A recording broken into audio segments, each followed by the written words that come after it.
We'll call the meeting to order June 5th, 2014, our regular session meeting. At this time, Mr. Clerk, if you'll give us a roll call here. Dominic, Johnson, Williams, Lynn, Bowman, Baker, Lynch, Escaday, Thibodeau, Cox, Smith, Epperson. We have a quorum, Mr. President. We'll have Pastor Calvin Austin. Where are you, Pastor? Rev, you still here? You leave? Gonna get you to say the prayer. Did he cut out? Well, I think so. Okay, Commissioner Bowman, you'll say the invocation. Commissioner Escaday, if you'll lead us in the pledge of allegiance. under God. Heavenly Father, we come now with bowed heads and humble hearts, dear Master. Thanking you so much for this day. Lord, I thank you in advance for those who are being honored. And Lord, I also thank you, and we entrust in your name that our business as well as our meeting will be productive and progressive and what you would like to have in your sight. These are the blessings I ask in your Son, Jesus' name, Father, Son, Holy Spirit. Amen. Amen. Please face the flag, render the proper address, and say along with me. I pledge allegiance to the flag of the United States of America and to the republic for which it stands, one nation, under God, indivisible, with liberty and justice for all. Get in there, brother. Get in there. Next item, Mr. Clerk. Are there any agenda additions? I think Commissioner Lynch, you have one addition? Yes, to add to the agenda recommendation from the Personnel Policies and Procedure Committee relative to the summer job program. Second. Okay, we have a motion by Commissioner Lynn, seconded by Commissioner Johnson to expand the agenda concerning the recommendation by the Personnel and Policy Committee regarding the summer jobs program. Can you please vote at this time?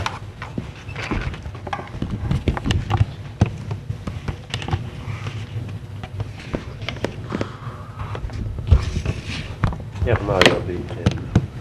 Ain't no hands over there. Okay. Still here to speak. It's all right. On the job training, apprenticeship. Some student.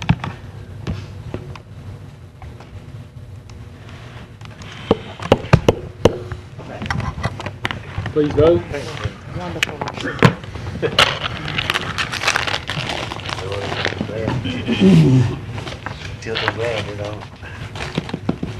Okay, that passes. We need a motion to place this matter on the agenda, so I have a motion by Commissioner Lynch, seconded by Commissioner Johnson to add this, I guess, under new business. Is that correct? That's correct, sir. So we'll add it on at this time. Please vote.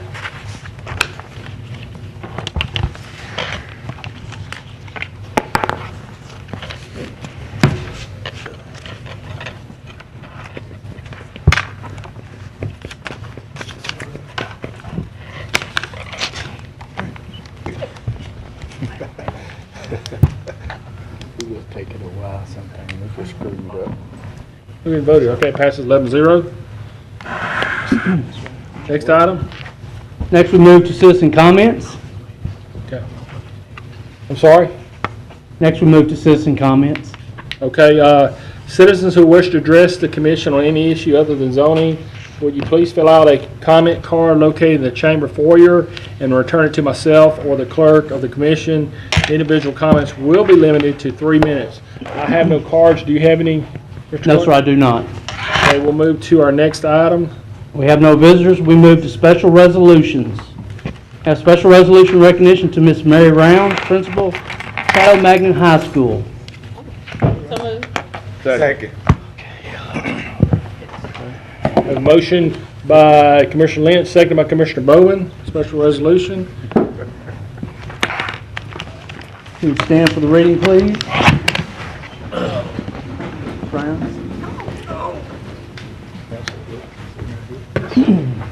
In the name and by the authority of the Caddo Parish Commission, whereas the Caddo Parish Commission notes with great interest and satisfaction those milestone events that occur in the lives of citizens of Caddo Parish, and particularly when those individuals have made significant contributions during decades of service to the community.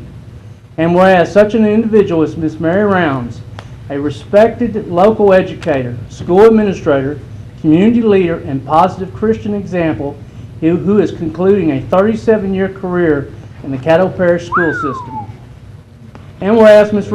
Mary Rounds has served in a variety of roles in the parish, most recently as principal at Caddo Magnet High School. From 1997 to 2014, she has successfully served as principal at not only one of Shreveport's premier high schools, but also one of the state of Louisiana's premier high schools. And whereas Ms. Rounds has established a legacy of dedication, commitment, and concern for the educational mission, and she has exemplified the traits of leadership and caring for students and teachers alike, earning the admiration and respect of all. Whereas her valued service was acknowledged on Wednesday, May 21st at a retirement tribute program at Caddo Magnet High School. There, staff members and colleagues, students past and present, and citizens of the community joined in expressing their love and appreciation for her untiring efforts to shape young lives. Now therefore be it resolved by the Caddo Parish Commission this 5th day of June 2014 that it does in respectful appreciation and recognition of her contribution to this parish hereby declare and proclaim Thursday, June 5th, 2014 as Mary Rounds Day. In Caddo Parish, Louisiana, calling upon all citizens of the parish to share in the sense of pride and achievement that her attainment deserves. Signed, all Caddo Commissioners.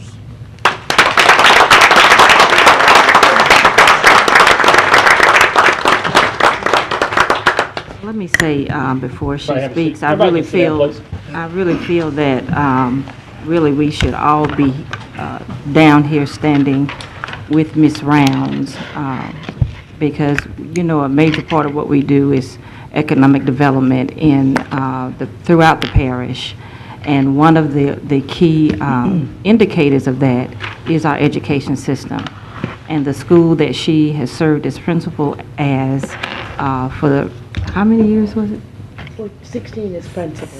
16 years as principal was one of those schools that we could always proudly, you know, say that was in Caddo Parish, and largely trumpeted in every presentation that you know we do in LEP and other organizations. That school, and for her to have achieved that, and now decided to, I don't know what she's going to do, retire. I just, you know, we just wanted to as a body, to say thank you and let you know how much we appreciate the contribution that you made, and to all of the hundreds and hundreds of students that came through Caddo Magnet. We thank you for helping us to have productive citizens, citizens that are involved and engaged in the community, some that we want to come back home, but certainly you all gave them a good start, and we're working on the other end to make sure there are opportunities for them when they finish school. So thank you so much. Ms. Rounds, I have a few commissioners that, Give her speech. okay, we'll let you talk first. Go ahead, sorry. President Dominique, members of the commission, Commissioner Lynch especially, thank you so much for this. I'm deeply honored and humbled to be recognized by this great body. The only thing I have to say is I know how to work and to serve and to nurture children. And that's all that I've done for the last 37 years. What a privilege it has been for me to be a part of Caddo Magnet High School. And I use the word serve. That word is so important to me. I serve the students and the families who've chosen to be a part of the school and the teachers who are there. I am hopeful that the contributions that they've made have been valuable to our city, that they do become productive citizens. And Magnet is a special school. It has a special place in my heart. And I leave with no regrets, having done the work that I can do, and I'm looking forward to taking a few moments for myself, caring for an elderly mother, and really enjoying my family. Thank you so much for this recognition, and thank you for valuing education and what it does really overall for our entire city. Thanks.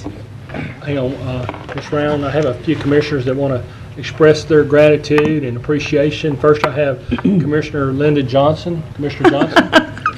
I think I recognize him. I want to first thank you for your 37 years of service as a employee of Caddo Parish School Board and the 16 years that you served as principal of Caddo Magnet High. Sir. Caddo Magnet High was not only the flagship of Caddo Parish, but also the flagship of Louisiana. And that was under your leadership. My daughter still goes there, and in her 3 years, she's been happy there since day one. And that transition from middle school to high school was made easy by your leadership. She was sad to know that you was leaving because she wanted to graduate under your leadership, but you know, life does go on and you have other things that you have to do.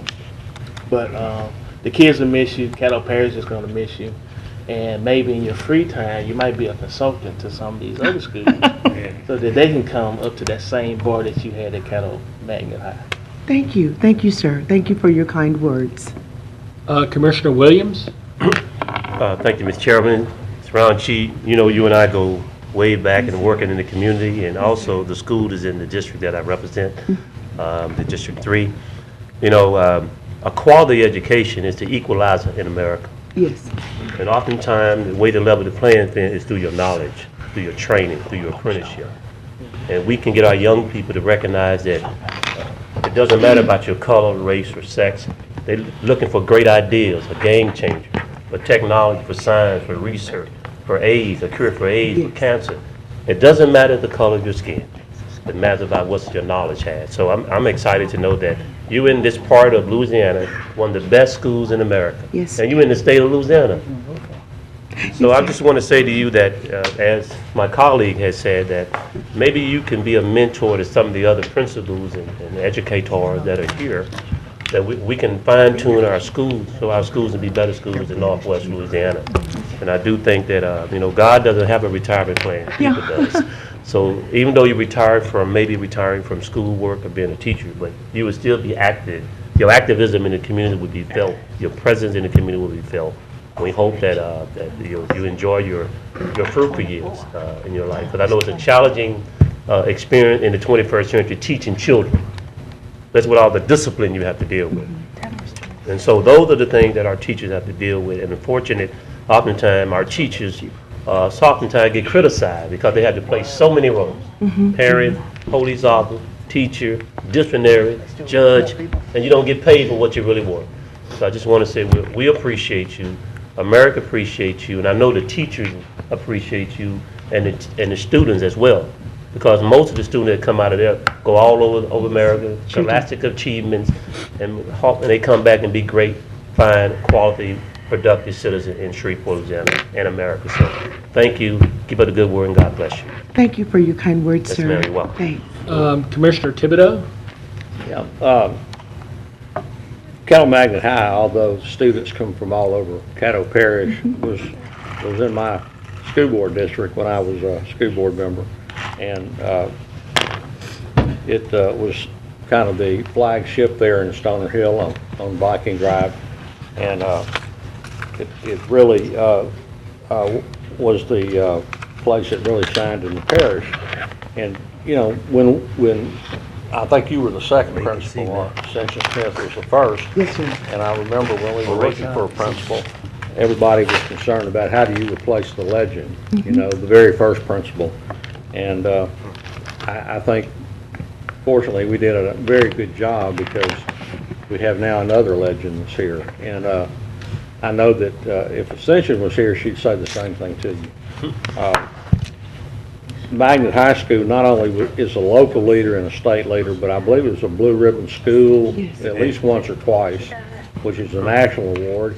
And it's a place where, you know, you sometimes see on the around schools a motto. Well, the motto at Magnet High School is excellence is the standard, and it truly is the standard there. And I've heard different people talk about, you know, what could you tell other principals so that level of excellence could be reached in other places. And, you know, unfortunately, I don't know for some principals that that's possible. because you have two things at Magnet High School that you've got to have for excellence. You've got to have students who want to be there, and you've got to have parents who have high expectations for their students who are there. Unless both of those exist, then, you know, the principals, unless the principal's name is Jesus Christ, is not going to be able to make too many changes. So what's happened at Magnet High School has been recognized on a national basis, and I don't know who's taking your place. I don't know if that person's been chosen or not, but once again, I'm sure that the parish realizes that they have a really tough act to follow, but I'm sure and I'm hoping that it's somebody that's currently employed with the system that will get that job. And we appreciate what you've done, and it's true that what happens in our school determines what happens in our city and in our parish. So thank you for your efforts and for your love that you've given us there. Thank you, sir. Thank you for your kind words. Thanks. Mike ain't never talked that long. Yeah. Let's talk about education. Thought he was trying to take after Commissioner Williams there for a minute. Ms. Rounds, I truly appreciate you being here today. That was a very well-deserved proclamation and resolution that you received. We've heard so much wonderful things about you. I think you are the youngest retiree I've ever seen. No, I'm not the youngest. You look very young. Okay? Well, thank you. That's very And we kind wish of you the very best in your future endeavors, and if you need anything from us, please always pick up the phone and just give us a call. Never seen your chick. Is he talking? Thank you. Have a good day. Thank you. Thanks. Bye-bye. Next item. We need to vote on. Oh, okay. Please vote. And that passes 11-0. Next. Next, we have special resolution of recognition to Ms. Tia Ty Scroggins, Louisiana Economic Development and U.S. Small Business Administration Minority Business Champion of 2014. So moved. Moved by Commissioner Williams, seconded by Commissioner Johnson. To read it, Todd? You don't want to go out there? You go away to read it, Todd? Yeah, let's all stand. Yeah, yes, sir. Just give me, please.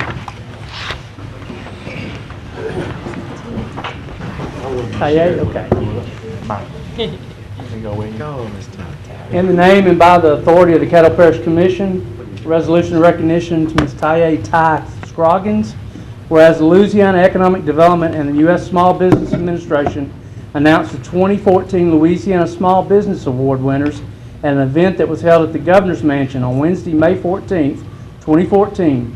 And whereas the Small Business Administration, Louisiana District, has selected Ty Scroggins, MBA, of Scroggins Consulting, LLC, as its Minority Business Champion for 2014. This accolade reflects an individual who has fulfilled a commitment to the advancement of small business opportunities for minority business owners. And whereas Scroggins Consulting, LLC is a consulting firm located in Shreveport and New Orleans, specializing in administrative management, project management, and training in an array of services that include business development, technical assistance, public outreach, leadership development, and other services. And whereas Ms. Scroggins has volunteered beyond business and professional responsibilities to advance minority small business interests within the community and demonstrated efforts to improve conditions in the minority business community as a whole. Now therefore be it resolved by the Caddo Parish Commission meeting in legal and regular session this 5th day of June that does hereby heartily commend and congratulate Ms. Ty Scroggins for being awarded the 2014 Minority Business Champion from the Small Business Administration, Louisiana District. Signed, Doug Dominic, President, Michael Williams, and Stephanie Lynch, Commissioners. So move, Mr. Chair.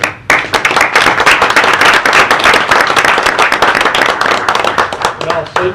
I'll have a seat. Let me just say on behalf of the President, Doug Dominic, and Linda B. Johnson, Vice President, and my other colleagues who serve on the commission, it gives me great privilege and an honor to recognize you as one of our rising young stars in business in America. You're a champion just in the state of Louisiana by advancing the equality for young men and women of color to have the opportunity to participate in economic development. Because we know inequality is a national epidemic in America. Women only make 77 cents out of a dollar. We need to improve that in America. And to see you champion this cause, and you represent Northwest Louisiana, says a lot, because she got this award for the whole state of Louisiana. Let's give another hand. I mean, we shouldn't take this lightly here in Caddo. We have a lot of jewels here in our city, in our parish, and oftentimes we go outside of the parameters of looking for good people. We have good people made an architect that attended our public school and our university here in the state of Louisiana. And oftentimes we go outside of Louisiana and our community and go looking for good and great people. And they're sitting amongst us, setting ideas, setting the stage for the rest of America. So I am so proud for you to come to Shreveport and travel throughout Baton Rouge and New Orleans through the state and bestow this great recognition upon you. And hopefully other young women that are looking in the audience, that have opportunity, that have the entrepreneurial spirit, that you don't have to just go to school and go to work, that you can own a business one day.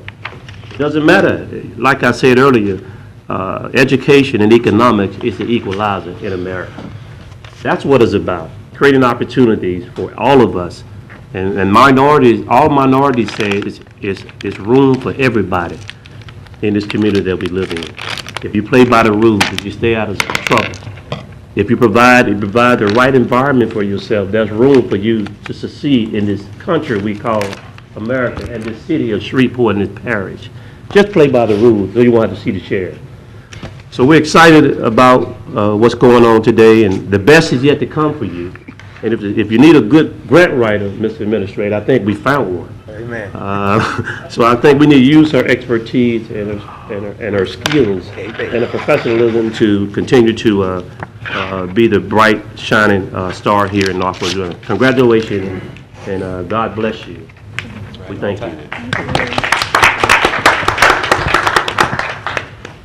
I first met Miss Ty, I think we were bumping around at a program at the Boys and Girls Club.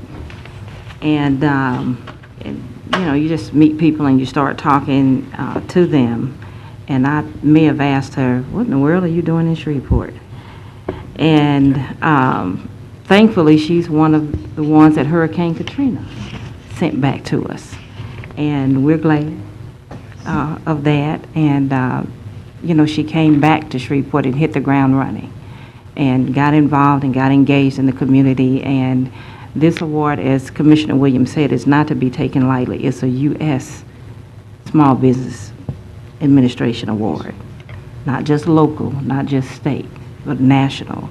And certainly, we are proud of the work that you have done in bringing this award to Caddo Parish. Thank you.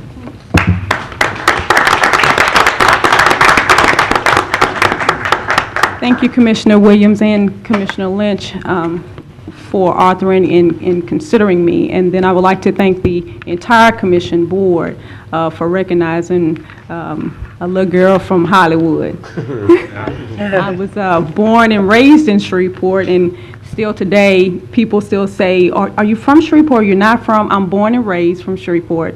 Graduate of Woodlawn High School, class of 1991, proud Woodlawn Knight, forever. Left and went to college in New Orleans when I was 17, and so had vowed to never come back to Shreveport, honestly.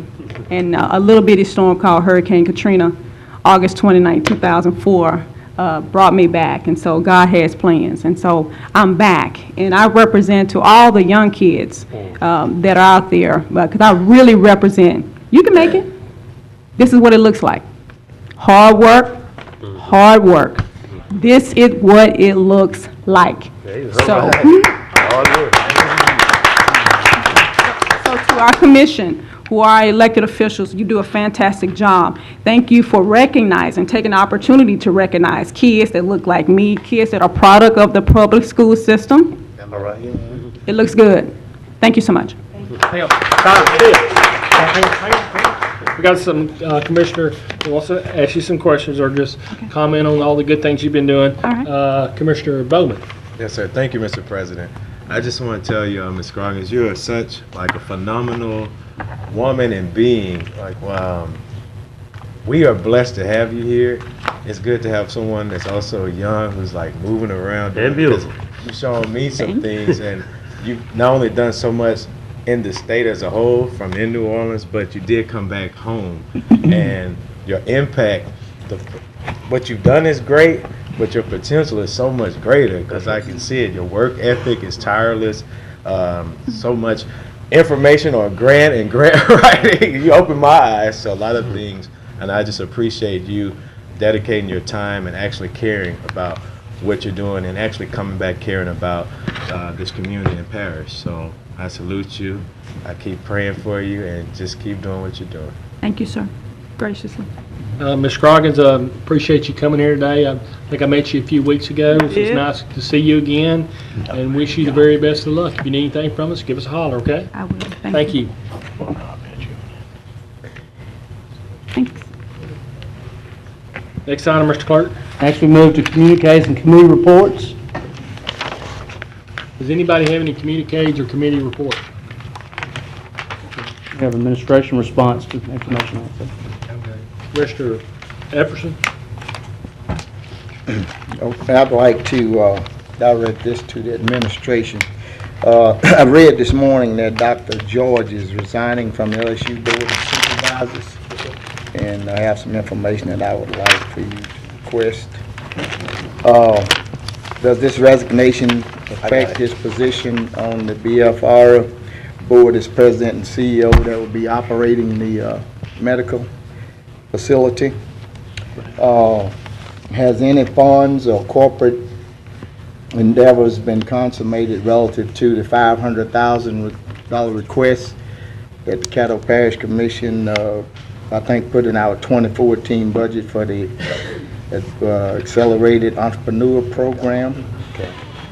Does this mean that Dr. George will be compensated by BFR now that he's resigned from the LSU Board of Supervisors?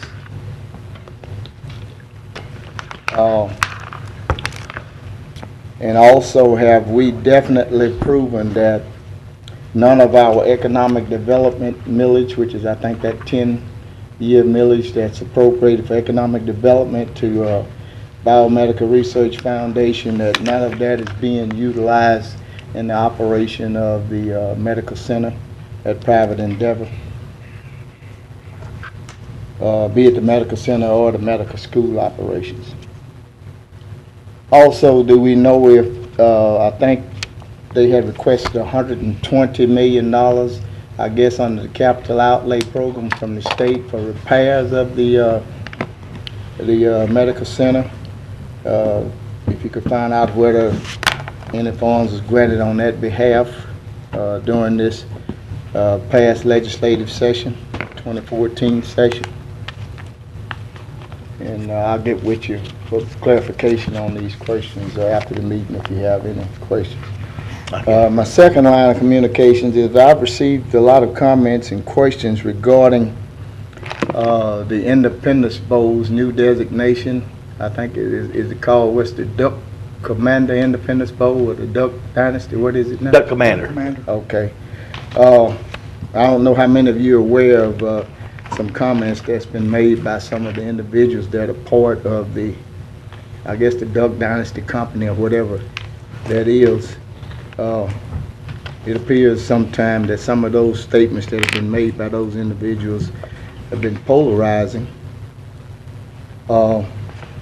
Also, with the name being, what is it, Duck? Is it Duck Commander Board now? Does that affect any appropriations that this body had approved relative to contributing toward that venture, which is held, in December of each year here? Has any appropriation that was maybe designated for the Independence Bowl for 2014 in our 2014 budget, has it been granted to the committee as of this date? It's in the budget, but it's not been. Okay, I mean, I'm just giving you this. You don't have to answer it now. Okay, and you can just answer this to me if you would. Later on, yeah. How does the cooperative endeavor read? Is it Independence Bowl? Is it Duck Commander Independence Bowl? Yes. Does that matter once we enter the cooperative endeavor? My reason for asking that, I think we had NGO committee met relative to a couple of changes from a couple of NGOs relative to, their mission or whatever it was, if you all may recall. Okay, the third item on my communiques is has there been an opinion from the Attorney General relative to the Parish Commission and the City Council having persons to serve with the MPC in the selection of the Executive Director? I think that there was some correspondence sent to the Attorney General. If so, provide me with a copy. If not, let me know the status where we are. My next item of communications is veterans issues, as the Caddo Parish Commission Veterans Affairs appointee, also a member of the National Association of Counties Veterans and Military Service Committee, and also chair of the newly formulated Police Jury Association of Louisiana Veterans and Military Service Committee. Just want to inform not only our commissioners but our constituents that may be listening relative to some of the things that has arisen relative to the issues at the VA Medical Center and other places. First of all, I would like to say, if we want to find out information about these particular situations, let's go to persons or entities that can give you information that's based on facts and people that are really plugged into the system, rather than innuendo, news reports, or partisan politics. Let's not get caught up in that. That's not what we are here for. We are here in behalf of recognizing our veterans for the accomplishments and sacrifices that they have made toward this country. And don't get caught up in the partisan politics as it relates to veterans issues. Many of you may know and may not be aware that the Constitution of the state of Louisiana requires that all 64 parishes will provide veteran service officers in each parish. Larger parishes have more than one. Those are the places that you go for factual information relative to veterans issues. We have an adequate staff here in Shreveport. Matter of fact, we just dedicated 3 years ago a new veteran service office, which is the responsibility of the parish as well as the city to help maintain in conjunction with the Louisiana Department of Veterans Affairs. And I think any issues or any problem that we have should come through those organizations first, and they are very capable of providing whatever information any veterans or military people may need. So let us not forget them, as well as things that dependents need to know, survivors, children, as well as government entity responsibilities. The state of Louisiana has over 320,000 veterans that live in Louisiana. We have an excellent VA medical center which serves as far as Tyler, Texas, Longview, Texas, Monroe, and Arkansas. Many of you may be aware that we have our Veterans Celebration Committee, on which some of the oldest members that participate with us is 94 years old. When this issue first came out in May, I spoke with that group, and they stated that they had no issues or no problem with our VA center. Of course, you're going to have some problems with everything that you do, however, but there wasn't anything that could not be resolved. So I would ask that if you have any issues related to that, please come through the Veteran Service Organization. You can contact me, and I can put you in touch with places that can adequately answer your questions. Our NACO annual conference will be held in New Orleans, Louisiana, July 11th through the 14th, 2014. We're going to have over 3,000 counties that will be represented there, from as far as Hawaii and Alaska. Our Veterans and Military Services Steering Committee has put together a tour of the World War II Museum. Many of you may not be aware of it, but it is top-notch facility. It has been federally mandated as the official war museum of the nation. And if any of you would like to make the tour with us, you can contact K. Bell at naco.org, K. Boggs at naco.org, or you can contact me. We would really like to showcase this facility to all of our visitors that will be coming to Louisiana for our national conference. Last but not least, tomorrow, June the 6th, will be the 70th anniversary of D-Day, the World War II invasion of Normandy, France. Let us not forget the sacrifices that were made. Most of the World War II veterans that are still living now are in their 90s. There's a strong possibility that they will not be around for the 80th anniversary. So let us not forget the sacrifices that they made. Everything, Commissioner? Okay, Commissioner Lynch?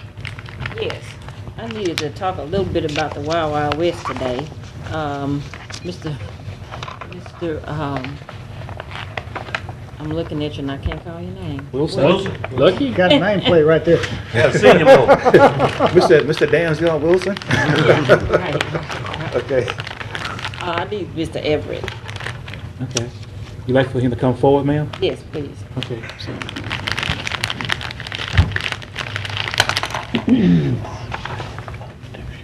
Mr. Harris? Smooth. Yes, ma'am. I know I've already talked with you a little bit about this, but I just want to make sure.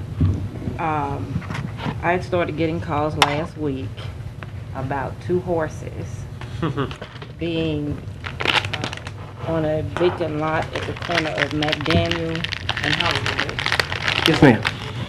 And I appreciate you all going out because I know some people contacted Animal Services, they contacted MPC, they called the police, they called, the people living in the neighborhood were quite concerned about it. Some were quite upset about it. And as anybody that knows me, when my constituents get upset about something, I get upset. So, and if they don't want something, then I don't want it, okay? Bottom line. And the calls that I received indicated that they wanted the horses, they did not want the horses as an entry to the neighborhood, because the corner that it's sitting on is an entryway into the neighborhood. But I was able to speak with the owner of the horses today, and he's taking the State Farm approach like a good neighbor, and said that he would move the horses. And so I would just like for you all to follow up, okay? Yes, ma'am. Within, a few days to make sure that that is happening. Yes, ma'am. Thank you. You know, is that everything, Commissioner Lynch? Yeah. Commissioner Williams? Thank you, Mr. Chairman. I just want to go on record and say I had an opportunity to visit with Mr. Herring. Really got to know him as a person. And I just want to say I watched that fine, well-oiled machine. You run over there, and oftentimes you get undue criticism. We got one of the best animal shelters in the state of Louisiana. The best. Or none. Amen. And unfortunate, because oftentimes your face is on the animal shelter, I think oftentimes it's not fair to you. You do an outstanding job. You're one of our veterans. And I just want to know, how did you jump out of that airplane when you telling me about that plane? That's something you do, sir. But I just want to say that we appreciate what you have done over there and working with the committee and working with Commissioner Bowman and the advisory board, bring a better public awareness and public campaign about the shelter and the service that it provides. You've done an outstanding job, and I think oftentimes we all criticize our employees or our directors or our staff, but there are times we need to embrace the work that people do as well, and help the morale around your staff as well. So I appreciate what you're doing, and continue to keep up a fine, well-oiled machine. Keep up the good work that you're doing. I hope your administrator will recognize that and put a little something in your check for you down the road. Next evaluation. Thank you. Thank you, sir. Commissioner Cox? I heard rumor that the city council had passed an ordinance within the city that they would allow chickens and other animals in a subdivision. Are you aware of that? No, sir, there was some information that was put out through the MPC is working on crafting something, but it is not final yet, sir. So, We're working as a committee to do that, and there are some HOA considerations that have to be looked at and addressed before we can actually get to a portion where we can actually finalize it and become a law. so if they finalize it and become law, will you bring it back to the commission and let Yes, us? sir, there are going to be some challenges that we need to get consideration as to how we're going to enforce it, because that's an added responsibility, and someone is going to have to generate the manpower to be able to do that. So we've addressed some considerations that we want to have addressed, and hopefully we can iron it out before it actually becomes a law. Because, It's in committee right now, sir, at the through the city? through the, it's like an MPC function. Stay there, Mr. I can speak to that. You can speak to that? Yeah. Well, It's part of the UDC. And the city council members, as well as the commission members, are discussing this, and there are going to be recommendations made by Camiris and Associates when the Unified Development Code study is complete, at which time the city council and the parish commission will go through it, get the kinks out, and hopefully pass the same documents changing our code. So nothing's set in stone. But the council is not scheduled to take any action. I believe they're not going to do anything until the UDC is presented to us for adoption. and how long will that be? So, We have a an year. upcoming meeting that's coming, but it'll be a while, As sir. far as adoption, at least another 9-10 months. So as of the horse situation that Ms. Lynch was talking about, the bees that I was talking about several months ago, and other chickens. Yes, this is something that we're going to have to look at, because some of our laws are antiquated. So we're just going to have to basically take a progressive approach at one time and see what do we want to eliminate and what do we want to grandfather. There's going to be some pros and cons to it, sir, but I think that we should be able to come up with a win-win where everybody be able to coexist. So as of right now, if they have horses or farm animals within their home or on their property, but it is in the city, we're just gonna let it go? The proposal right now, sir, is to probably eliminate some of that activity, but they want to be able to write in, like some people want to be able to raise chickens in the city limits because they want their children to have that experience. As you know, that's going to be a nuisance at some point, and that'll have to be addressed. So as we add these different mechanisms in, we're going to have to create a enforcement piece to be able to do that. And how do we offset that additional cost? It's not something that we're advocating, but this is something that the part of the UDC is. So we're just going to have to work those things out budgetary-wise. And since there's nothing illegal about it right now, you really can't do anything. No, sir, our hands are tied. The only thing we can do is tie up the court system, and we don't have a citation piece in the legislation right now that we can do something about it. So we basically have to put it into the court system's hands. Okay. Commissioner Bowman? Yes, sir, Mr. President. Since you already are up here, I just want to thank you currently for, as Commissioner Williams said, working with it. You have taken a lot of hits, and it takes a lot to take hits and to keep going, and the way you've handled it. But I've also seen your willingness, and it seems to be that you're trying to continue to keep things going progressively for the parish, not only for animal control, but for skill as well. So I just want to thank you, because you've turned into the opposite of what I've heard. Just going to be honest. Yes, sir. So I'm grateful, and I thank you for trying and making such a great difference as well. So did he change, or was he nice all the time? Well, You didn't know. Well, he was always nice to me, okay. but all of the other things, you know, don't start me. This is Commissioner Beyonce, everybody. The next thing is someone texts me, and I don't know if you can help with this. I think you can. Horses, whether it relates to even in the city. There's been a lot of people, even sometimes now in Queensboro area, I've been seeing people ride horses. See, you do it in this name. So I would like to know, is that legal? Yes, sir, it is. Actually, the ordinance is silent on it. There was a provision in the ordinance several years back, but it was pulled out to address horses. some of our areas in the evening reflect the 1800s. People ride horses like cars. Passed my house yesterday. So we can't do anything because a horse is considered property. As long as they have adequate food, water, and shelter, meaning trees or, shade, then there's nothing we can do.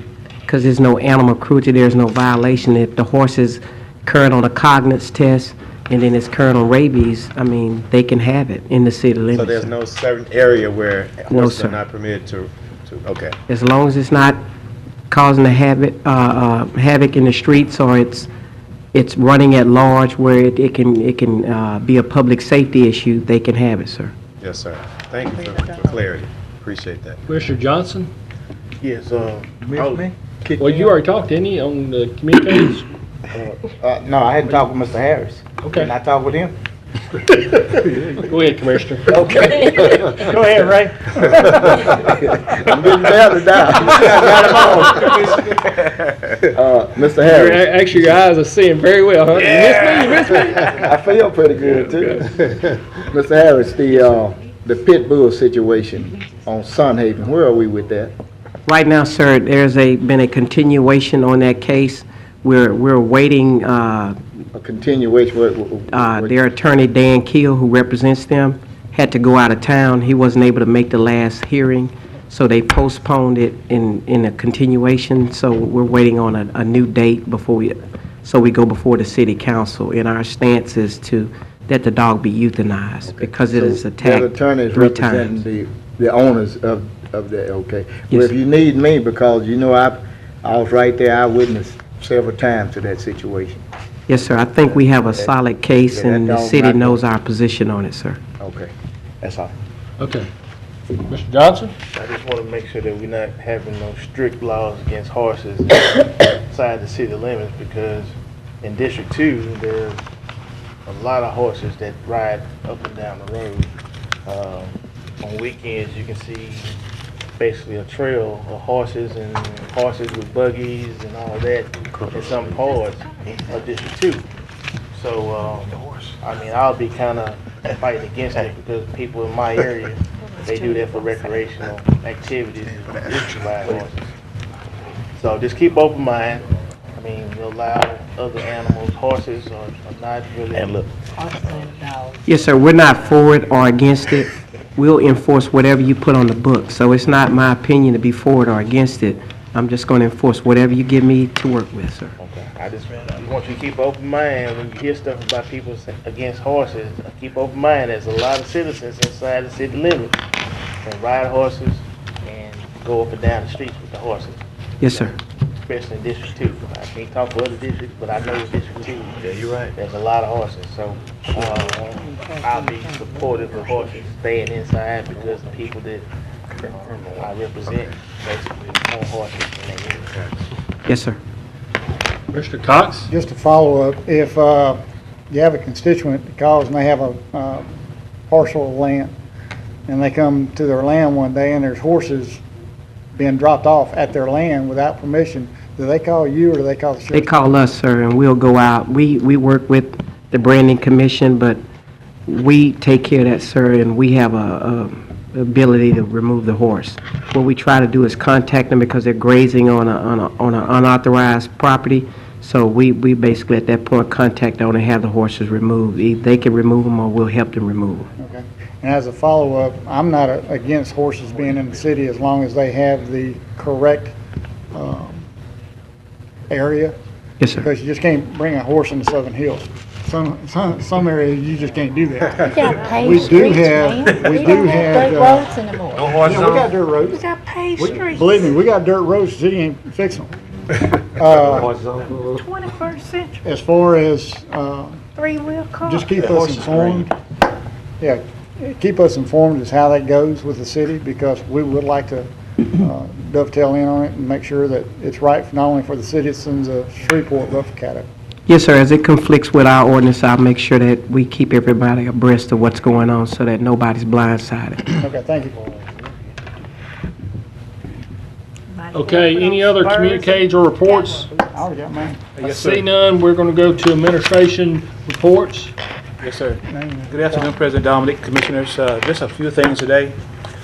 With respect to Dr. John George, I saw it on KTBS this morning about his resignation, and I had several commissioners call me, and I did email everybody this morning about the situation. And basically, my understanding, he's resigning from the Board of Supervisors at the University Health Center to focus all his attention on the Biomedical Foundation Board and the Accelerate Entrepreneurs Program. Well, LSU, not University Health. Well, LSU? Yes. Well, I stand to be corrected. LSU Hospital, is that correct, ma'am? LSU Board of Supervisors. Yes. Oh, LSU Board of Supervisors. Yes. So, okay, he's resigning from that. All his efforts will be focused on the Biomedical Foundation Board's efforts and programs. So I will address the other questions, Commissioner, that you asked us about earlier. But since several commissioners brought that up, I just thought I'd lay it out there and let you all know. We have a guest today. Our Chef Prater is here today to talk to you all about Homeland Security provisions. And Sheriff Prater, would you come forward, sir, at this time?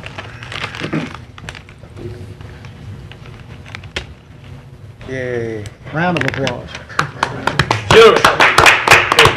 General Sheriff, you got a general card on today. Sheriff, we appreciate you being here today. I really do. So we'll turn it over to you at this time. Well, I really was under the impression or thought maybe that there might be some questions from listening to the work session that some of the commissioners had of wanting to know some things about what we had planned for Homeland Security or the intentions, and so I really wanted to come and see if you had any questions to begin with and see what those were, so I won't spend a lot of your time. Okay. We've got some commissioners on board. Commissioner Epperson? I would just like to see this in a work session. At a work session instead of maybe we could put him on for the next work session. David. Well, I think that, I did talk to the sheriff a while ago, and we're kind of on a time crunch trying to move everything forward, so he asked me if he could come speak. I said, yeah, we'd put you under administration report. So that's why he's here today. See about that. Commissioner Cox? And that's basically what I was going to ask the sheriff. I had missed that meeting because I was out due to medical. I understood what we had before. Now, with you, kind of give me a brief overview of how you're going to work it, what your implementation is going to be, and go from there if you don't mind. Okay, the Bossier decided to pull out of the Office of Homeland Security, which left it just the Caddo office instead of the Caddo Bossier. The name Homeland Security is somewhat of a misnomer, although that's what it has to be named, but the true proper name is Homeland Security and Emergency Preparedness. We hear the name Homeland Security and we start thinking about guns and black Suburbans and big badges and bombs being left at the airport and things like that, and that is not what Homeland Security does, as what we're doing. We're talking about emergency preparedness. The office of Bossier had decided to split up. That left Caddo Parish on its own. The state law says that the Caddo Parish Commission, or the governing body, legislative body of the parish, is the one that's responsible for appointing the Homeland Security Director. We had quite a few meetings, and the meetings didn't lead to, or they led to some different conclusions, and I went home after one of the meetings and I thought about it and I said, this is too serious to not do right. Not that it wouldn't have been done right any other fashion, but I know if the Caddo Parish Sheriff's Office does it under what I have planned and with our history of many years of doing this, that I know it'll be done right. I also knew that we could figure out a way to do it cheaper than just about any other agency and still get a quality product out of it. So I said, we'll step up to the plate. I won't ask y'all for any money. We will actually save your body money, and we will save the city of Shreveport money, and we will take on the cost ourselves, and we will have a good quality product that is responsive to the state law, and it'll be even better than what we have now. So Go ahead. So the communications and say Katrina hits, and everything starts moving up here. Whoever's the president at that time used to work with the department and the state. So you're going to take over that whole responsibility, work with the state, shelters, and all that. That's what the state law requires of this particular job function, and we'll have everything in place to do that. And if you'll remember, I was out there all night long, many nights. And I was the one that brought all the attention to the people that were being shipped in from New Orleans. Yes, right. So it's not like I'm a virgin to this process. Okay, and so, maybe that wasn't the right term. But, you know, I've been around this my whole adult life, emergencies and being prepared for them and responding to them. And so, yes, sir, it'll be done and be done effectively. It'll be a job that you'll be proud of, and it'll be a job that I'll be proud of, even more important to me. And I can tell you from the people of Southern Hills, when we used the old Sam's building out there for a long period of time, we had some problems, and the sheriff's department was there on site, and to kind of keep everything at a keel, because when you take people out of their homes and put them in a shelter, that's for their benefit, but after a while, you can only hold them for so long, and they get walls, get crazy. So I appreciate all your work that your office did during that, because if I had a problem, if I had a question, I could call you, and y'all worked it out pretty well. So from a standpoint of, you know, from where we were going to you taking it over, I have no problem with it. I'm sure you'll do a great job. So appreciate you. thank you. Commissioner Bowman? Thank you, Mr. President. Sheriff, I just want to thank you for accepting and stepping up to the plate.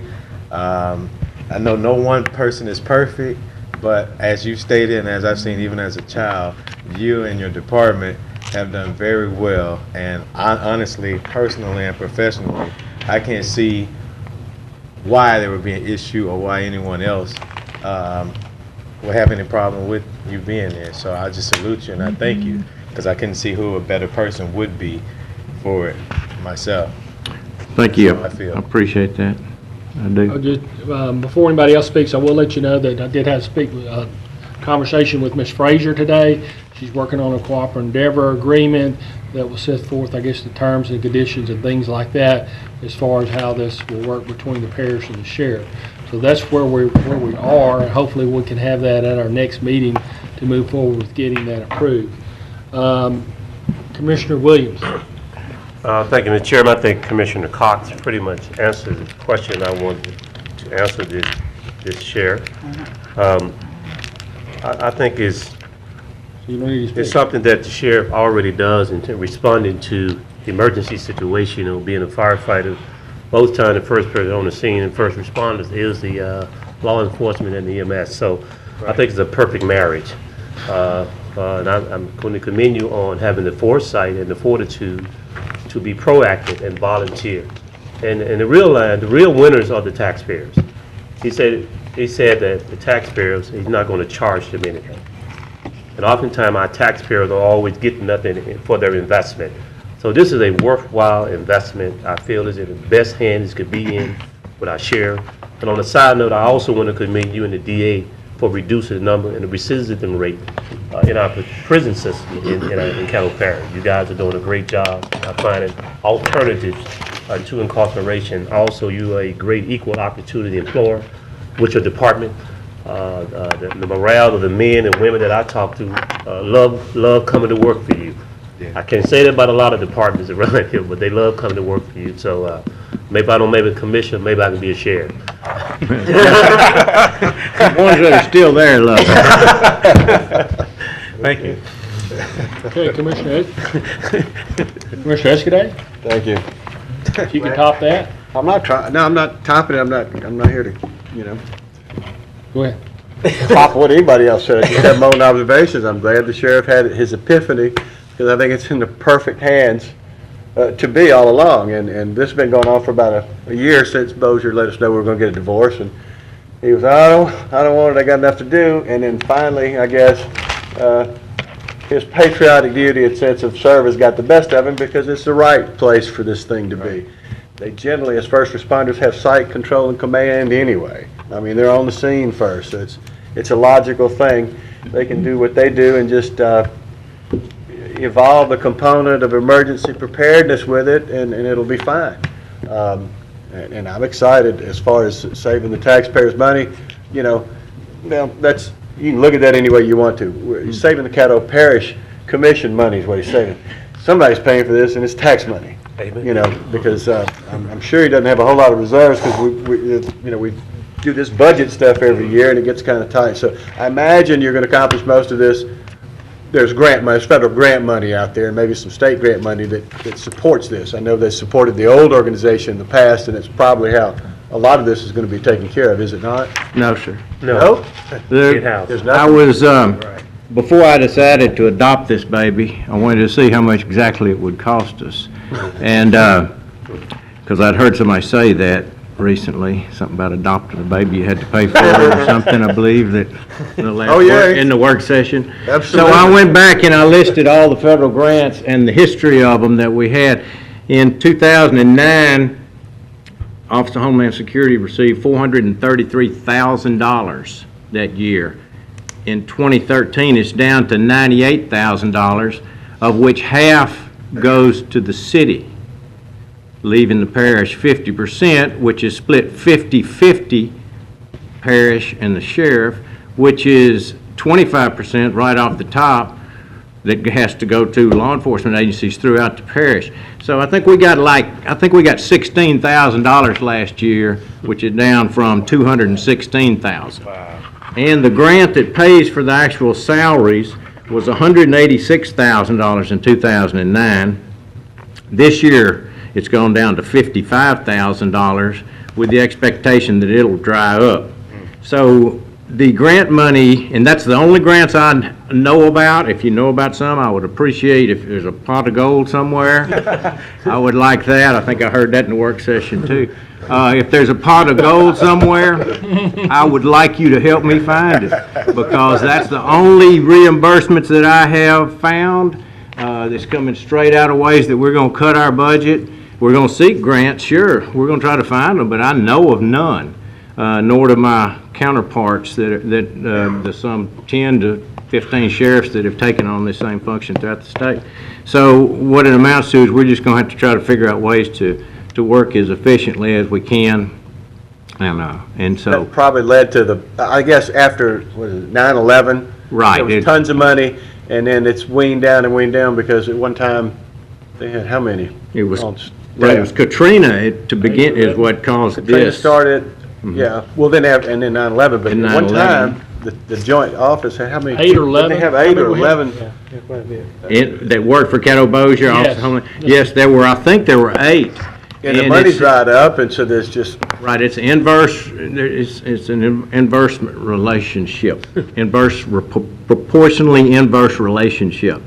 The grant money would go down, and the expenses would go up each year, and so had to start laying off employees, and that's where we found ourselves, and that's why Bossier left. Well, I'm just once again. Thanks for stepping up, because I knew you were reluctant to, I knew you didn't want to, but I don't know of anybody who can do it better than your organization, so we appreciate it. Yes, know that thank you. A lot of this has to do with, the grants are for equipment, but it's not for running the maintenance and the show, so to speak. So that's one of the things I know that we will be receiving some equipment, and part of that cooperative endeavor agreement we'll be dealing with how we can turn that over to you, so you'd have the responsibility of the equipment also.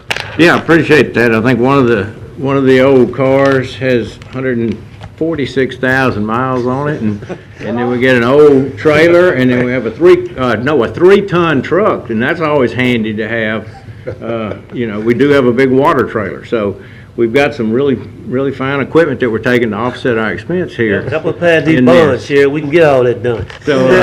So we're figuring in what we're going to have to do as far as replacement vehicles for the 2 people that I do hire that will do this particular function. And since I will be hiring 2 people, I just wanted to emphasize to you, I know it's the prerogative of each incoming president because of the state law to appoint the Office of Homeland Security, but I'm hiring these people, these 2 people, and I would hope that that it's ratified and an easy process like it's been done for the last 14 years that I know of.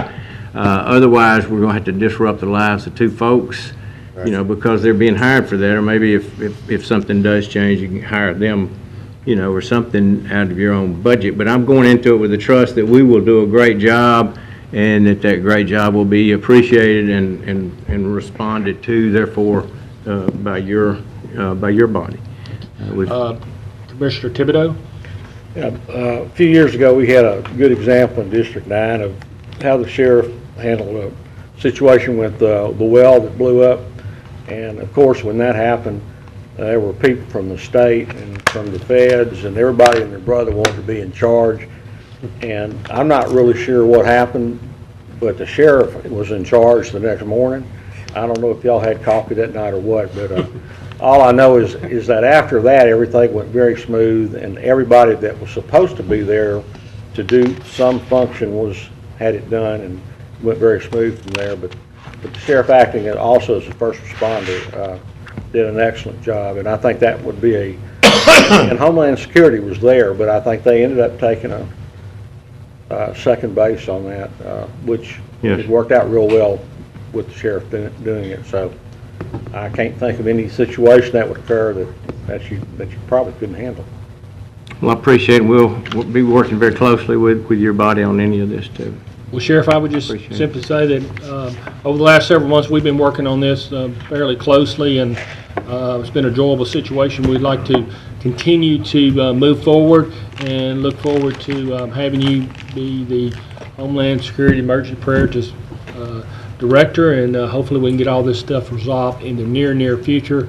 That's been my big goal. Let's get this thing done quickly as possible, as I know has been yours. So again, appreciate you coming here today. Sure. Appreciate you stepping up to take this job on, and look forward to working with you.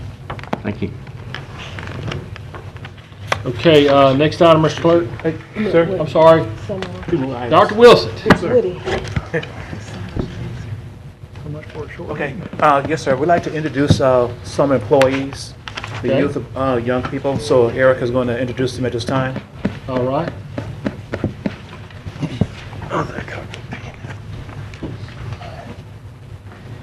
Commissioners, we'd like to take this opportunity to welcome aboard our 2014 summer workers. At this time, we're going to introduce each worker. When I call your name, please stand, and please remain standing until each student has been introduced. First, we have Tyler Thomas. Tyler's working in finance, and he's a student at Byrd High School. We have Adam McGee. Adam, district they come from? The district? Yeah. You don't have that. You don't have it? We don't have it by district. Adam is working in facilities and maintenance, and he's a student at Northwood High School. Who's his parents? Brianna Johnson. Brianna is working in human resources, and she's a student at LSU Shreveport. Naya Elias. Naya is working in animal mosquito, and she's a student at Byrd High School. A graduate of Byrd High School. All right. Go Bird. Taylor Franklin. Taylor is also working in animal mosquito, and she is a student at Grambling State University. Yay. Jeremy Small. Jeremy is working at juvenile, and he's a student at Bossier Parish Community College. Krista Charles. Krista is working in the Commission Clerk's office, and she's a student at Dillard University. Dillard. These are the students who were able to attend today. We do have other students due to schedules and Weren't told in time. some of them have not started yet. They could not be here. All were told in a timely manner. No, mine was told about 1:30 today. Call me. Yeah, mother called? Yes. Okay. Thank you. Thank you. Okay, some of them. Hey, thank you all. You can tell them they get to leave. Okay. President Dominic, I just want to. Oh, okay, go ahead. Yes, sir, Dr. Wilson. I'm sorry. I just want to. I think Commissioner Williams want to say something. Mr. Williams? Yeah, I just want to welcome the students who was blessed, fortunate to be able to work for the Caddo Parish. This is a great experience that you can take for the rest of your life, working inside of public service and government, and see how we operate. You can take the experience with you and utilize it in the future. So in case you decide you want to work for the government, don't pay a whole lot, but you do a lot of good things, provide public service for people. And it's all about customer service, and I'm quite sure they shared that with you. So take this experience and let it be a lifelong learning achievement, and let it be an experience that you can utilize for the rest of your life. These are some of the skills you're going to need in the real world. You're going to deal with people that are unruly. You're going to deal with reality. So right now, you're getting a learning experience on how it ends and operate, on how people work, even in the private sector. So these are the tools that you're going to need to be successful, and hopefully you utilize those skills, even in the classroom. So good luck, and we look forward to working with you in the future. Thank you. Okay. Thank y'all for coming today. Dr. Wilson? Yes, sir. Commissioners, I did want to interrupt the sheriff a few minutes ago. I got notification yesterday on the grant for 2014 to 15 from the office, the Governor's Office of Homeland Security and Emergency Preparedness for the state of Louisiana. We were awarded $57,898. Last year, we received $148,000 for the regional office. We estimated $78,000 as we talked about hiring at one time, but the reality is $57,000, and we've already notified the sheriff on this as well. Thank you. Anything else, Dr. Wilson? No, sir, that's it, sir. Next item, Mr. Clerk. President's report. We do have a couple things to say. I guess a positive thing was, if y'all, I don't know if it was on the news or not, but it was in the newspaper today, that Thunder Road is a racetrack. It opened back up in Gillum or North Caddo Parish. Had a little grand opening yesterday, so I was able to attend that. Very nice facility. Hopefully it will be an economic benefit for our area and bring in some national races for the area and the drag strip type of thing. So appreciate them inviting me out there. I did go to that yesterday. Jimmy Watson actually took a ride in the, I don't know, dragster. They asked us if I could go, but I told them no, I didn't want to get in. Doug, you think my car could get in that race? My white car? They do have a race this weekend. I think it's open for anybody. You can take your car out there. It's like $5,000 for whoever wins. So. The other thing, on a sad note, I just want to let y'all know, Mike Francis passed away. Some of y'all may know Mike. He was actually the president of the Caddo Ward 2 Industrial Development Board, which is an industrial development park that we own a portion of near Vivian. He'd been serving for president for about 15 years. That's all a volunteer basis. He was a really, really important person in our area, and especially in the issues of economic development for the Ward 2 and our area. So suddenly passed away at the age of 62, went to his funeral yesterday. So I just wanted to remind everybody to keep his family and his prayers, or then their family and our prayers at this time. So that's all I have with the President's report. Next, we move to adopt the minutes of the regular meeting held on May 22nd. Moved by Commissioner Williams, seconded by Commissioner Epperson. Please vote.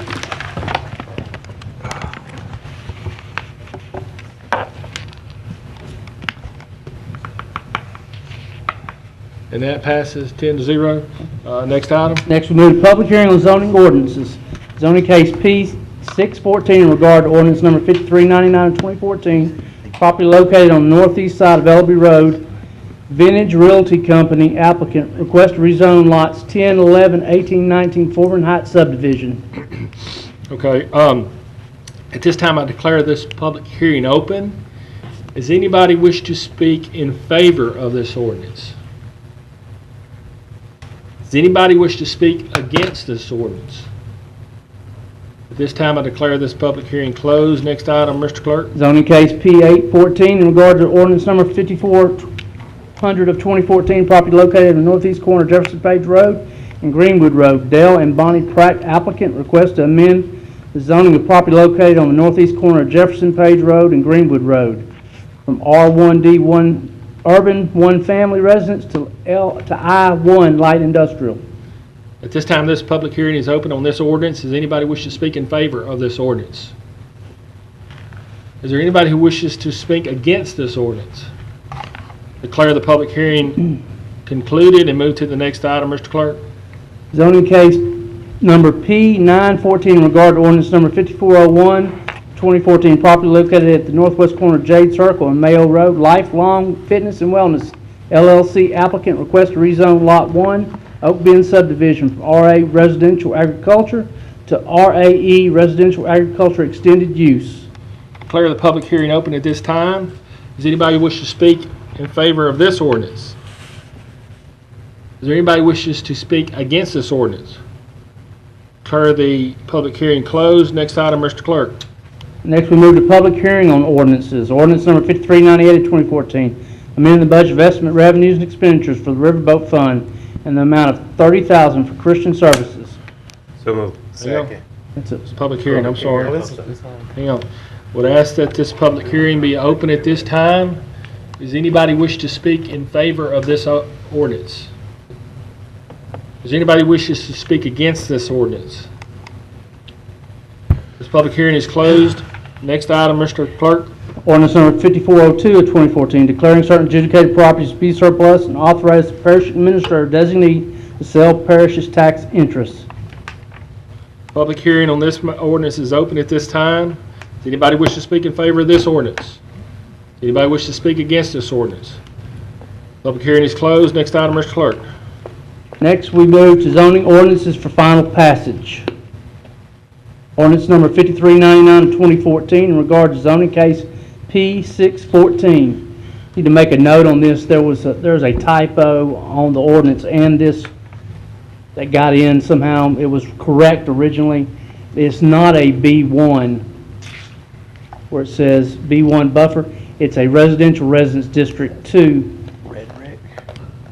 from a R1D urban one family residence to a district 1 business, not a B1. Where it says B1 is supposed to say what now, R1? It shouldn't say B1. It Okay. got in there inadvertently. Okay, I got you. Mr. President, Sir. Okay, I'm sorry. It was Okay, B1. please. B1's correct. It said B3 before that. Mine. It is right now. It is correct. It is correct now, Okay. yes. All right. so moved. All right, I have a motion by Commissioner Cox, Second. seconded by Commissioner Williams. The motion is to approve this ordinance as written. Is that correct? Yes. Okay. Please vote.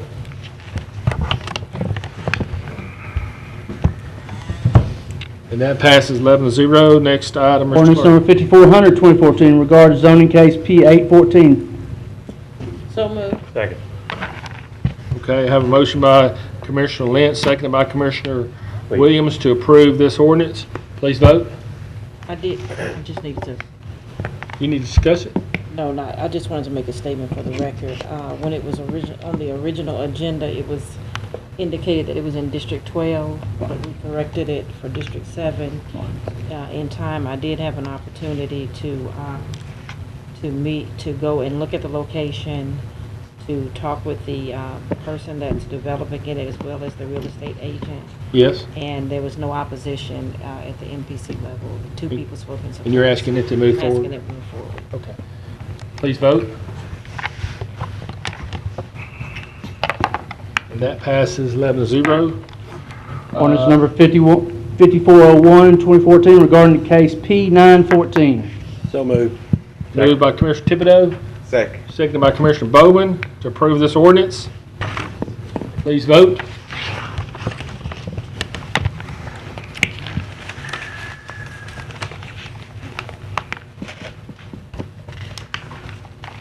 And that passes.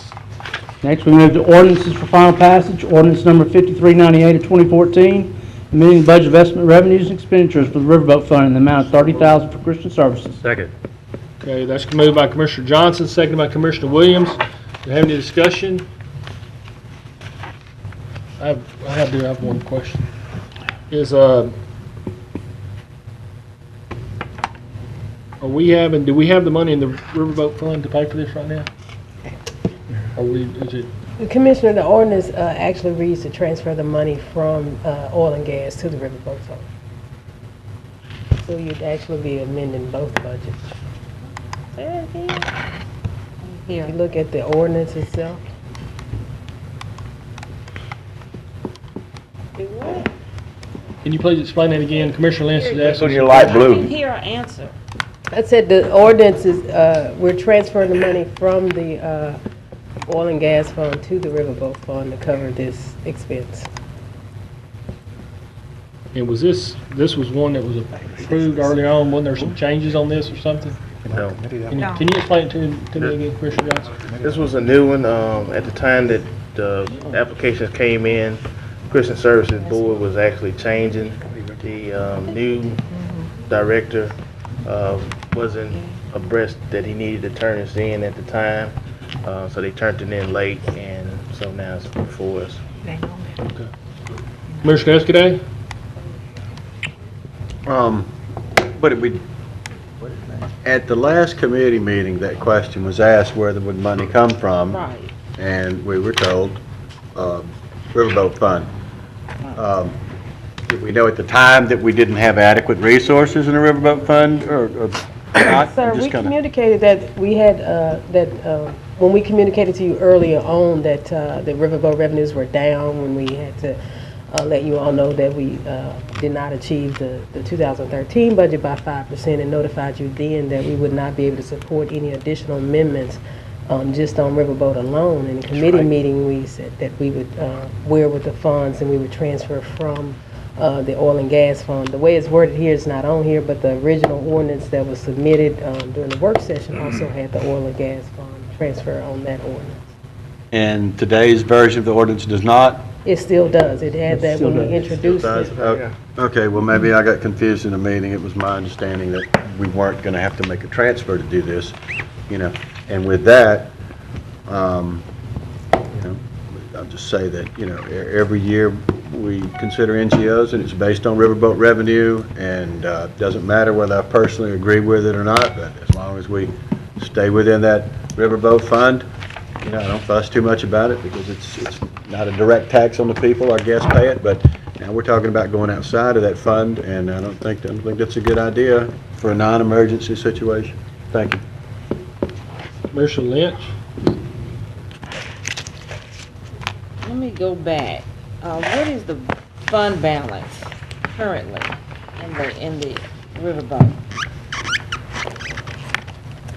Commissioner, we are,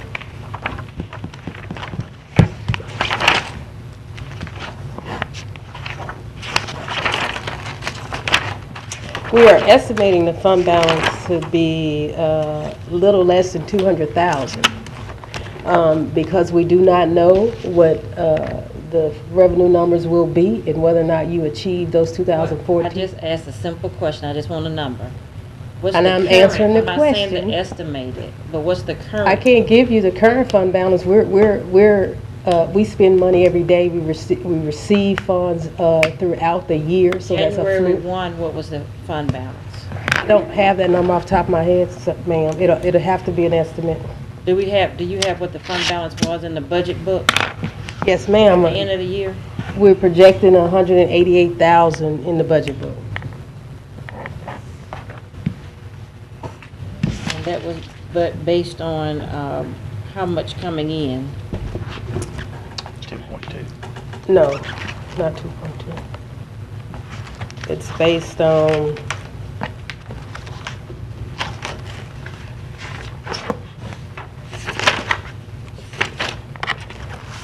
it's based on 1.6 coming in, and we do not anticipate you will bring in 1.6 million. Yeah. You did not bring in 1.6 million for 2013. How much did we bring in 2013? We brought in about 1.5. 1 million, 1.4 million? 5 million. 1.5. Or 1.5 And million? again, that's just an estimate. I don't have the exact numbers in front of me. So we somehow thought it was gonna go up? At the For time, based on the 2014? information we had, we thought 1.6 million was a good number. We estimated that it would be 1.6. We budgeted 1.6. But it's been trending down. That was a last- decrease from the prior year. We did decrease it from 2012. No, you decreased the estimate, but I'm saying based on the actual that's been coming in maybe the last The- 5 years. We estimated at the time 1.663. We budgeted 1.6. We did not, at the time you received your budget, you're working on revenue numbers through August.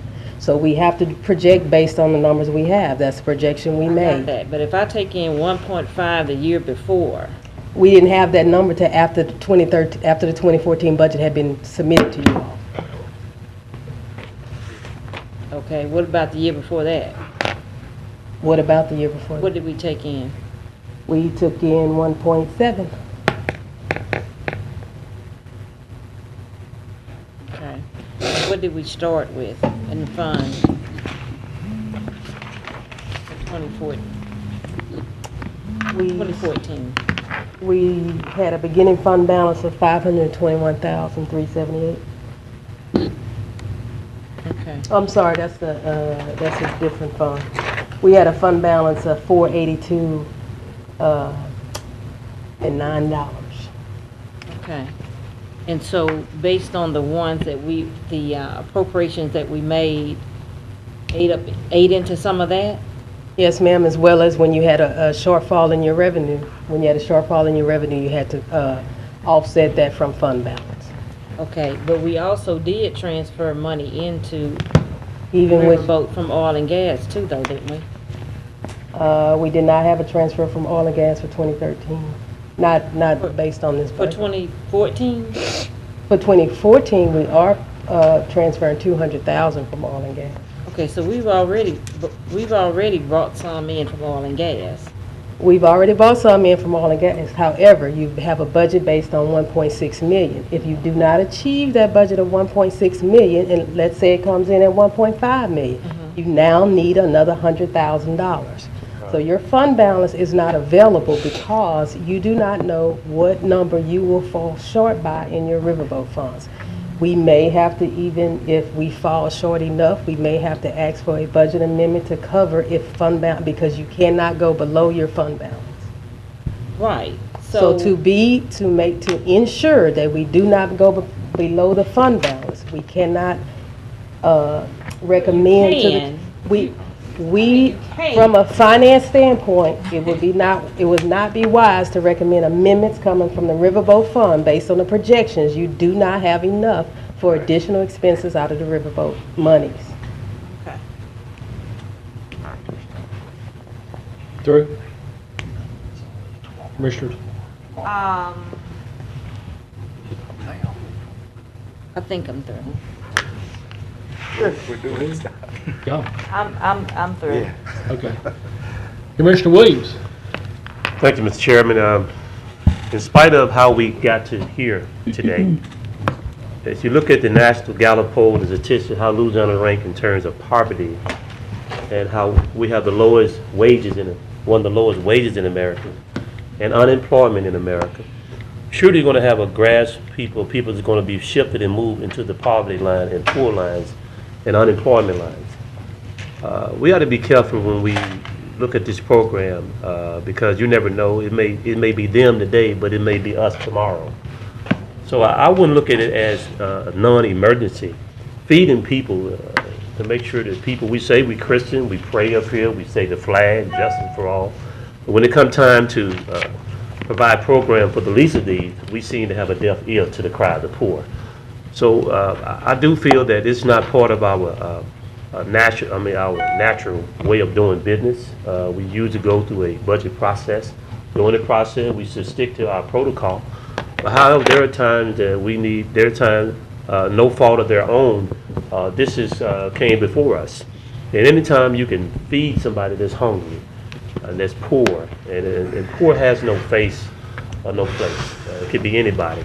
I think we should, it's not our first priority and responsibility, but in our charter it said protect the health and welfare of our citizens. I would see this as a direct mission. First of all, what God would want us to do is provide for the poor and the weak, and also as our fiduciary responsibility as elected officials to intervene in time of despair and no hope. And this seemed to be the right opportunity to do that for those that are hurting and suffering the most and those that are weak that can't provide for themselves. All we're trying to do is provide some food for people to eat just to make it today. And, to turn a deaf ear to this, I would say would be inexcusable. That's what we were elected to do. These people, most of them are homeless. They have no shelter. They have no food. They have no work. They have no clothes. They have no hope. They have no health care. What do you want them to do? If we don't do something, they'll start robbing and stealing and breaking into your house. They'll start breaking into the robbing the grocery store because they're trying to provide for their families. They are trying to eat. They are just trying to survive. They are just trying to pray just to make it today. So I mean, there are times I feel that we need to intervene and provide for those that are less fortunate. And we truly say we care about the people of this city and the parish based on this state. This state is one of the most miserable states to even live in. If you look at the statistics, we rank last in education. We rank last in getting hit by a train. We rank last in high in incarceration rate. We got the highest incarceration rate per capita in the world. So I think we need to take a better approach and a better look on how we look at these type of things when they come before us. Was it not done during our budget process? No, it was not. But we don't know when these catastrophic things happen, well, we have to intervene, and that's not our first responsibility. But in our charter, we do promote the health and welfare of our citizens. So you just never know. I'll be careful, turn a deaf ear to the cry of the poor. And when you have an opportunity to help feed somebody, you may feed your own family, your own children. You just never know where you may be one day. The same program you turning down, you may be at that same place trying to eat as well. So be very careful, be wise. I hope you would prick the conscience of your heart and change your attitude and consider changing your vote about this potential initiative. And in the future, we hope our due process be done better in the future. But you can't tell when somebody just lose everything catastrophic what may happen. So we hope that we don't tell the deaf eye to the cry of the poor. We're not that type of commission. We're not that type of governing that we would support this endeavor. Thank you. Okay, Commissioner Johnson. Thank you, Mr. Chairman. Ms. Bryan, Yes, sir. year in and year out, do all of the organizations that we budget get money, do they actually get the money throughout the year? Commissioner, if an organization is cleared through legal, they receive their monies. There may be a few that if they do not have not met reporting requirements, or if they've used the money in a manner maybe that's not in accordance with the agreement, then they may not receive their funds. We don't always know that until later in the year. So yes, there could be some organizations that do not receive their money. Okay, so that money, does it stay in that fund, or does it end up being transferred to another fund? It stays in that fund if it's available, but however, we do still have to review if the revenue's coming in, all the expenses that have gone out, and the fund balance to see if we have any money still available.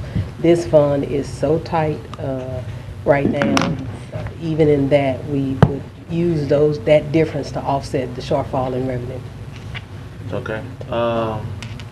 What other expenses came out of this fund for this year as well, besides going to these nonprofit organizations? We have budgeted. And the dollar amount?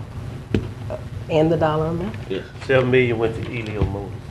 No, Well, that come out of that one. No, wait a minute. We're comparing apples to oranges. We know better. Commissioner, this would again just be what we budgeted. We budgeted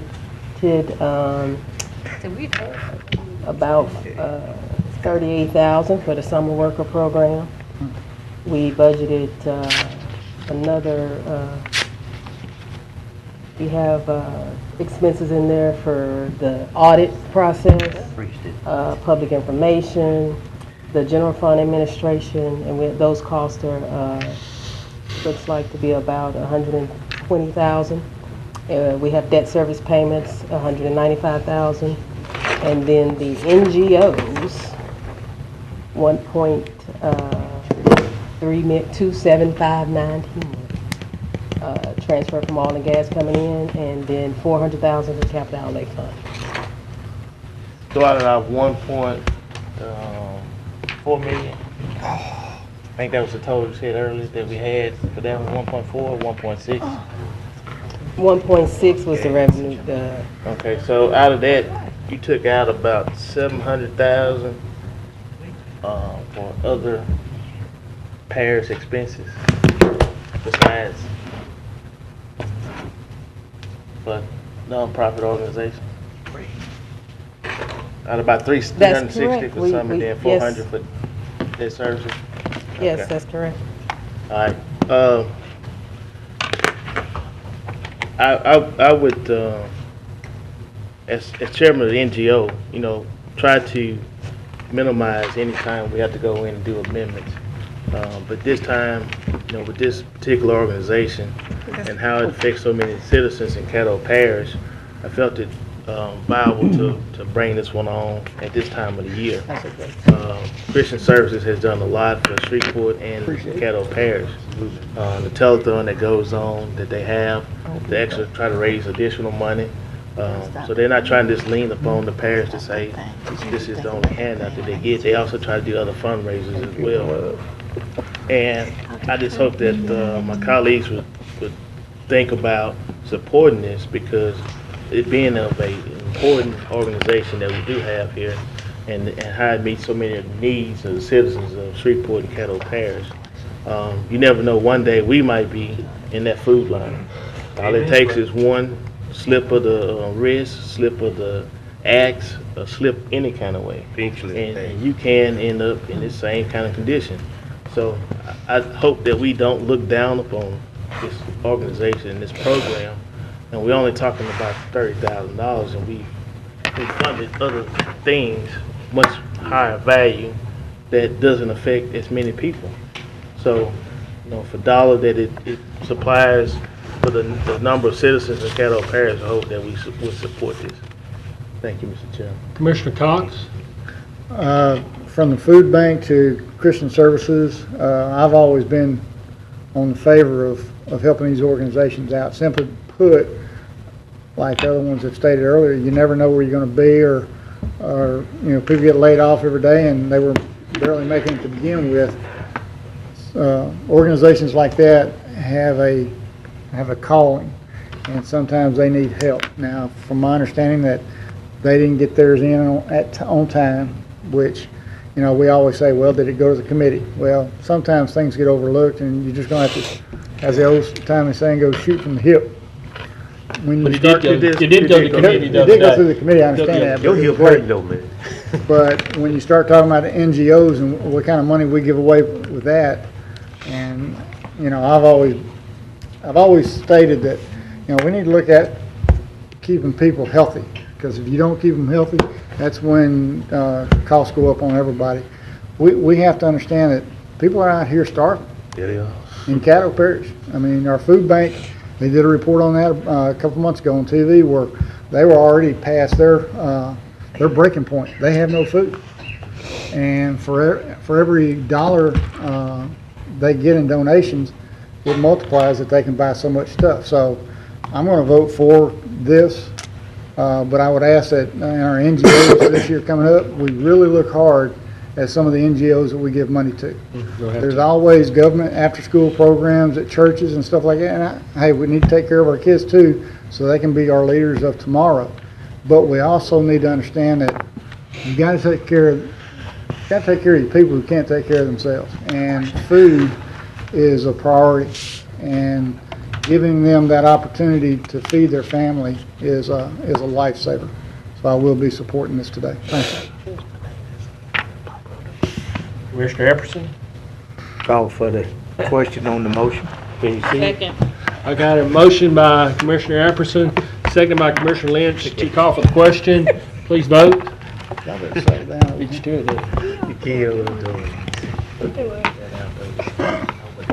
11-0, it passes. So this time we will vote on the ordinance. And I can't remember who made the motion and seconded, but it has been done. You got all that. Motion was by Me and Johnson. motion was by Johnson, second by Williams. Okay, please vote. That's Michael Williams, not Patrick Williams. Y'all get it straight. Nobody was get them twisted back there. 10-1, that passes. Next item. Next one is ordinance number 5402, 2014, declaring certain adjudicated properties to be surplus and authorize the parish administrator designate to sell property. Just introduction. Just an introduction. Oh, okay. Introduction? No, this is final passage. Okay. Come on, Judge. All right, moved by Commissioner Epperson. I got ahead of you. Seconded by Commissioner Johnson. Please vote. Kid, he need your glasses. I need to get to, what's your eye doctor's name, Ken? Bruce Henderson. Okay. All right, next item.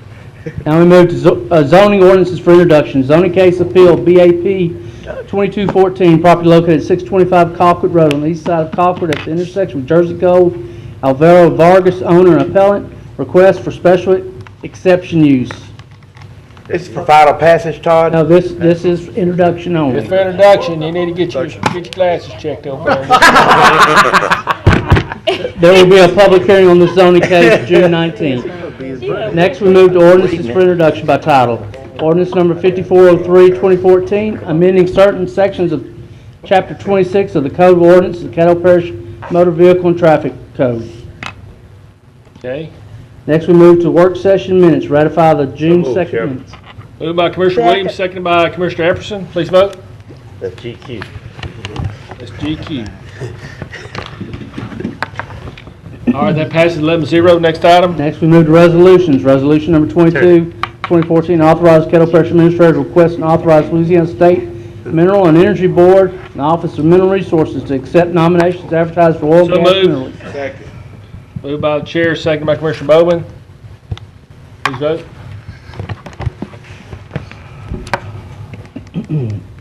That passes 11-0. Next item. Resolution 23 of 2014, supporting the appointments of Caddo Parish Commissioners to committees, the National Association of County Officials. So moved. Moved by Commissioner Johnson, seconded by Commissioner Baker. Please vote. Pat yourself on it. I did. Yeah, don't mess with us. But that's gonna pass. Yourself on the back. 11-0. Next item. Have no old business, we move to new business. Select an official journal for the Parish of Caddo for year July 1, 2014 to June 30th, 2015. Proposals, Caddo Citizen, Shreveport Sun, 24 cents per agate line.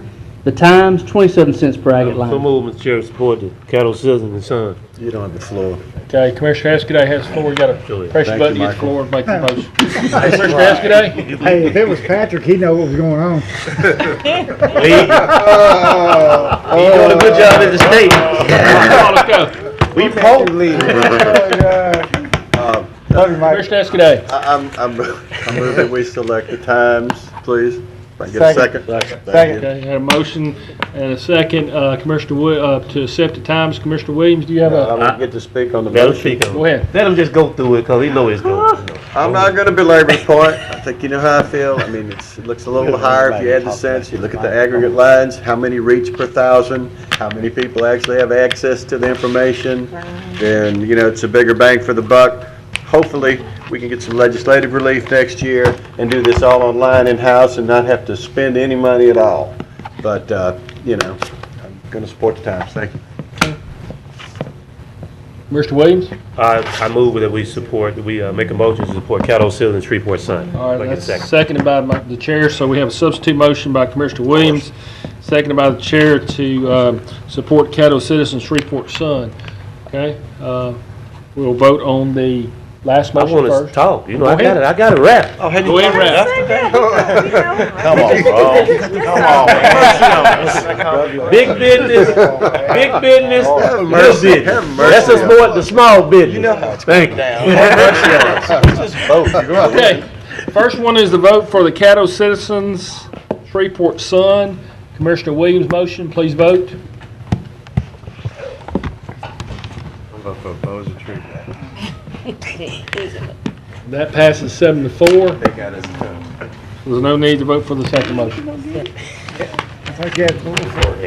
Okay, any other business we have? Next, we have one more item. We have approved additional summer workers for the Caddo Parish Summer Workers Program. So move. Okay, have a motion by Commissioner Bowman, seconded by Commissioner Lynch to approve additional. Can you, and I have some commissioners that wish to speak. Commissioner Lynch, Commissioner Bowman, you made the motion. Do you want to speak on your motion? I just think that it's a good opportunity for, we have some people who've already worked, but we also, since we have the money and everything, it seems, in the words of the Godfather, Commissioner Escaday, this is a no-brainer, you know? So we just really need to, I support getting it in there for the people, because we have someone right here. If the opportunity wasn't for her, she wouldn't be here, but then we also, if there's some new people, then it's survive that way, so I support it 500%. Commissioner Escaday? just for the record, I want you to know that I support that young lady. That is my appointee right there. Oh, look so I'm at glad you. you appreciate that. Thank you, Godfather. But secondly, and I'm glad you used my no-brainer quote, but I didn't say it applied to this. I have a question for Ms. Bryant. How is this going to impact the budget, and does it? It's currently? Commissioners, these particular additionals will be funded out of the, some may think this is difficult for me to say, but out of the general fund. As we just stated, the Riverboat Fund does not have, if the budget in the general fund is not sufficient, any additional will be covered out of general fund where we have availability under salaries. Thank you. I'm done. Commissioner Thibodeau? Yeah, if the maker would accept a friendly motion, amendment to the motion, that being that this additional would not be greater than 12 more for a total of 24. Second. That is Correct. Yes. That's fine. that is it. Well, it I wasn't don't in think that the, was in the motion. Friendly motion. yeah, it wasn't in the, Yeah. Yeah, the number. wasn't specifically in there, but that friendly motion has been accepted, That so, was the motion I made out of the committee. yeah, I think it was. All right, That was the motion I made out of the committee. Can we vote? Yeah, committee. all right, Commissioner Williams? Call for the question. Call for the question, please. Oh, wait a minute. That has never come out That's of a your miracle. mouth. God does exist. Quick, vote on it. Thank you, Jesus. Okay, we got a, First time I got a said by motion to me. call for the question by Commissioner Williams, seconded by Commissioner Escaday. Please vote for call for the question. Can we all just get along? It's his first time said It's all by me. happened to him. I'm whipping him in shape, man. The guy who said. All right, we're going to vote on the resolution to expand the workers, and I guess that's effective immediately. We will each have an additional person up from 12 to 24. Is that correct? Yes. Please vote.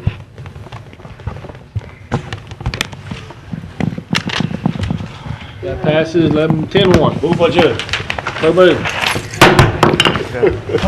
Get used to that mallet, huh, man? I see how you hitting it over there. Yeah. Mute, Dominic.